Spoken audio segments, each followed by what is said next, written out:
प्रचार खत्म, जंग शुरू। जंग से मेरी मुराद है कि अब ये जंग केवल पॉलिटिकल जंग नहीं रह गई, अब ये व्यक्तिगत दुश्मनी टाइप की जंग नजर आ रही है। क्योंकि जो पहलू कांग्रेस पार्टी ने छुआ है या जिस नस को दबा दिया है कांग्रेस पार्टी ने या पवन खेड़ा ने, वो बड़ी कमजोर नस मुझे मालूम पड़ रही है।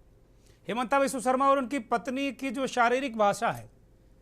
जिसे बॉडी लैंग्वेज कहते हैं, उनके चेहरे के हाव भाव हैं, उनको अगर आप देखेंगे, जरा वो स्क्रीन पर लाया, हेमंता बिस्वा शर्मा उनकी पत्नी जब बयानात दे रही हैं, तो आप देखिए कि कहीं ना कहीं वो कॉन्फिडेंस नज़र नहीं आ रहा, वो डिफेंड करते नजर आ रहे हैं, कॉन्फिडेंस नहीं है वो। हेमंता बिस्वा शर्मा खुद कह रहे हैं कि हाँ वो जांच हो रही है कि पासपोर्ट कौन सा है, एक पासपोर्ट तो फर्जी निकला, बाकी जांच की जा रही है क्या फर्जी है कि क्या है। तो अगर आपके पासपोर्ट नहीं है तो आप खम ठोक कर क्यों नहीं कहते कि नहीं मेरे पास, मेरी पत्नी के पास एक ही पासपोर्ट है, किसी 2 अरब कंट्री का पासपोर्ट नहीं है। तो अब जांच वाँच की क्या बात होती है, आप सीधे कहिए कि मेरी पत्नी के पास एक पासपोर्ट है। और जो 52,000 लाख करोड़ की कंपनी खड़ा करके विदेश में, अमेरिका में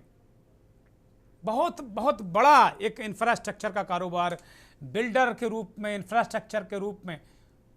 वो जो आरोप लगाए हैं, ये कंपनी का नाम लिया है, उसकी स्पेलिंग को लेकर भी विवाद है। लेकिन पवन खेड़ा ने जो आरोप लगाए हैं उस कंपनी को लेकर, तो क्या वह कंपनी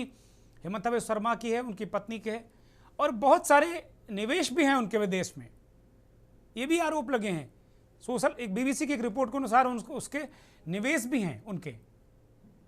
और वो रिसर्च और डेटा के आधार पर बीबीसी की रिपोर्ट है कि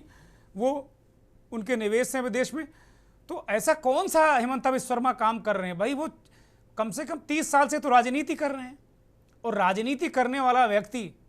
या उसके परिवार के लोग कितना व्यापार कर लेंगे जो इतना सारा अकूत संपत्ति आ जाएगी, जो विदेशों में निवेश कर ले रहा है, यहाँ भी सब बहुत सारा निवेश कर ले रहा है।